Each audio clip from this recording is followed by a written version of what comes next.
کوئی تبلیغ نہیں ہے. لا الہ الا اللہ ہے. لا الہ الا اللہ کا معنی کرو. اللہ کے سوا کوئی معبود نہیں، پہلے منفی ہے بھئی، نیگیٹو معاملہ ہے نا. الا اللہ اب پازیٹو ہے. نہیں ہے نہیں ہے نہیں ہے نہیں ہے نہیں ہے الا اللہ. حضور کے بعد کوئی نبی نہیں، کوئی رسول نہیں، کوئی نہیں ہے. جو دعویٰ کرے گا وہ کافر ہوگا. نبی کے بعد نبوت کا دعویٰ کرے کافر ہوگا، کافر ہوگا، کافر ہوگا. ہاں، صرف وہی مسلمان ہوگا جو حضور صلی اللہ علیہ وسلم کو خاتم النبیین مانتا ہے، جو حضور پر ختم نبوت پر ایمان لاتا ہے. اب وضاحت ہو گئی ہے. اب ذرا غور کیجیے. خاتم المحدثین. اب یہ خاتم کا ایک معنی میں نے مہر کا کیا ہے، تو بہت سے قادیانی تو دھوکہ دیتے ہی ہیں. ایک دھوکہ یہ بھی دیتے ہیں کہ خاتم الشعراء کہا جاتا ہے، خاتم المحدثین کہا جاتا ہے، لیکن اس کے بعد محدثین بھی آتے ہیں، شعراء بھی آتے ہیں. تو جناب وہ تو انسان کو کہتا ہے. اگر کوئی مجھے کہہ دے خاتم الخطباء تو اس کا کیا مطلب ہوگا؟ میرے بعد خطیب نہیں آئے گا؟ اس نے زیادہ سے زیادہ میری محبت میں یا مجھے ہی سنا، تو اس لیے اس نے یہ لفظ کہہ دیا. بعد میں آئیں گے، اب اس آدمی کو کیا پتا کتنے اور آئیں گے. لیکن یہ لفظ یہاں بندے نے نہیں کہا، اللہ نے کہا ہے، جو قیامت تک کا علم رکھتا ہے کہ میرے نبی کے بعد قیامت تک کوئی نبی نہیں آئے گا، کوئی رسول نہیں آئے گا. خاتم المحدثین سید انور شاہ کاشمیری. یا میں نے تھوڑی میں نے وقت کم ہے چکے، تھوڑی سی بات بزرگوں کی بھی کر دوں. یہ آیت میں ہے. بہت سارے لوگ کہتے ہیں جی وہ بڑا شریف آدمی تھا. کون؟ قادیانی. وہ شریف نہیں تھا، خبیث تھا. اس نے کہا وما ارسلناک الا رحمت للعالمین سے مراد میں ہوں، رحمت للعالمین سے مراد لے لو. اس نے کہا انا اعطیناک کل کوثر سے مراد میں ہوں. وہی ہے بدبخت، چکر دیتی ہے. بعض لوگوں نے کہا والتین والزیتون، مفسر پیدا ہو گئے ہیں. تین سے مراد حضرت حسن ہے، زیتون سے مراد حضرت حسین. لو جی ایسے بھی ہے. یخرج منہما اللؤلؤ والمرجان، لؤلؤ سے مراد حضرت حسن ہے، مرجان سے مراد حضرت حسین ہے. یہ مفسر بھی پیدا ہو گئے. لیکن جو معنی اور ترجمہ میں نے کیا ہے شروع سے لے کر آج تک، دنیا کا ہر مسلمان، ہر عالم، ہر بزرگ یہی ترجمہ کرتا ہے. لو پھر بات چل پڑی تو تھوڑی سی آپ کو سمجھا ہی دیتے ہیں. سورۃ البقرہ نکالیے، بالکل شروع، یعنی سورت کا نمبر تو دوسرا ہے جی. سورۃ البقرہ لکھا ہے جی.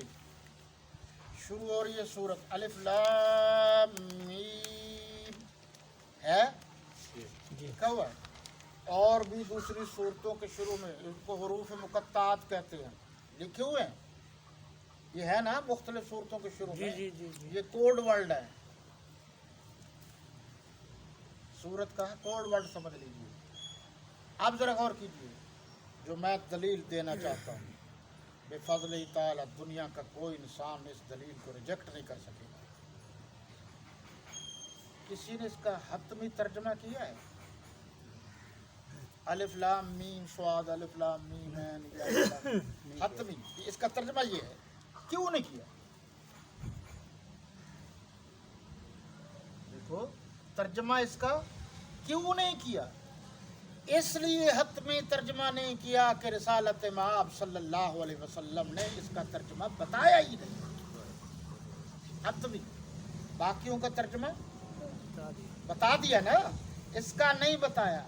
یہ بھی ختم نبوت کی دلیل ہے. کوئی ماں کا لال جو آج اس کا حتمی ترجمہ کر کے بتائے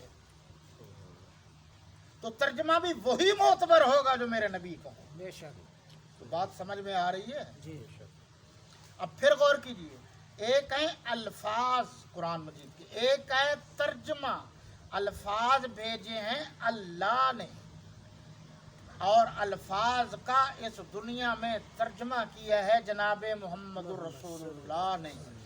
ترجمہ بھی اللہ کے نبی نے صحابہ کو پڑھایا اور سکھایا ہے، الفاظ بھی پڑھائے اور سکھائے۔ اب ذرا غور کیجیے، اب اگلی بات کو لے کر یہ بات واضح ہو جائے گی کہ جو قرآن صحابہ نے لکھا ہے، یہ قرآن صحابہ نے لکھا ہے نا، یہ قرآن کس نے لکھا ہے؟ صحابہ کرام نے لکھا ہے، اللہ اور اس کے رسول کے حکم سے لکھا ہے۔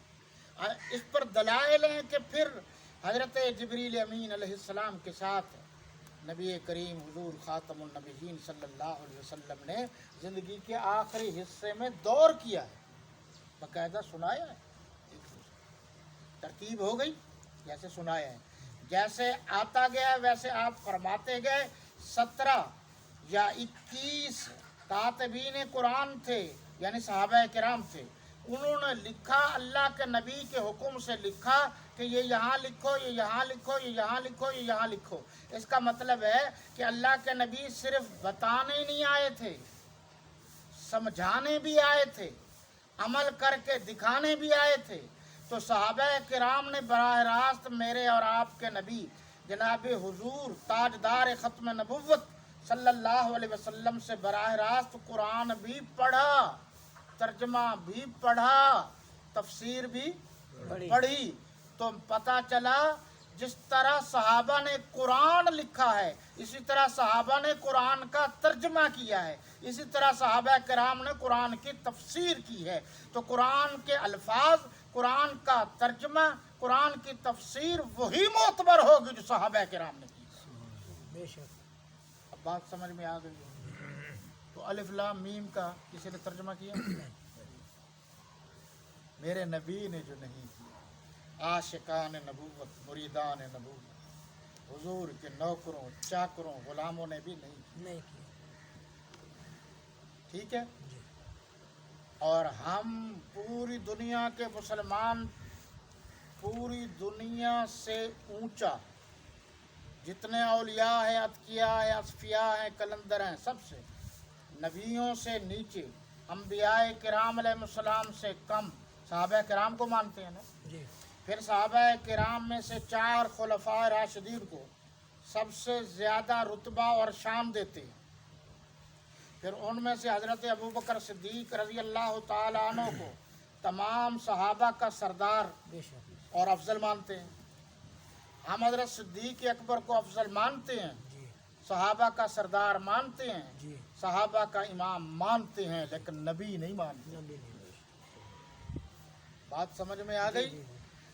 آپ نے جو فرمایا تھا لو کان بعدی نبی لکان عمر، اگر میرے بعد کسی نے نبی بننا ہوتا۔ اب یہ ترجمہ بھی لوگ جو ہے نا وہ صحیح نہیں کر سکتے، آپ اس گہرائی میں گئے نہیں۔ یہ بڑا عجیب نشہ ہے، یہ تحقیق کا نشہ ایسے ہے جیسے کوئی اور نشہ ہو۔ یہ روحانی نشہ ہے، اس پر بڑے خرچہ، بڑا ٹائم، بڑے حوالے، بڑا لمبا رپھڑ ہے، عام مولویوں کے بس کا روگ نہیں ہے۔ اب پھر غور کیجئے میری بات پر کہ میں عرض کر رہا تھا کوئی نبوت محنت سے نہیں ملتی، نبوت کسی بندے کے کہنے یا دینے سے نہیں ملتی۔ اب اس کو بھی آپ سمجھیں۔ خاصا عرصہ ہوا جب میں ابن امیر شریعت سید عطاء المحسن شاہ بخاری نور اللہ مرکز رحمۃ اللہ تعالی علیہ، تو چونکہ میری خاصی ان سے نسبت رہی ہے اور اب بھی ہے، عطاء اللہ شاہ بخاری جو امیر شریعت سے، میں ان کا بات بھی بتاتا ہوں، ان کے سارے صاحبزادوں سے میری نسبت نہیں، براہ راست رابطہ رہا ہے، بات چیت رہی ہے، بحث و تبحث رہی ہے، اور اب بھی جو ان کے نواسے ہیں، پوتے ہیں، میرا اب بھی خاصا آنا جانا ہے۔ تو آپ اس پر غور کریں، میں ایک دیہات میں گیا تو تقریر تھی۔ اب شاہ جی کے صاحبزادے تو اس موضوع کے اسپیشلسٹ ہیں نا، ان کا باپ اس موضوع پر کام کرتا رہا ہے، بڑا نام ہے، بڑا نام ہے، اللہ نے ان کو بڑا نام دیا۔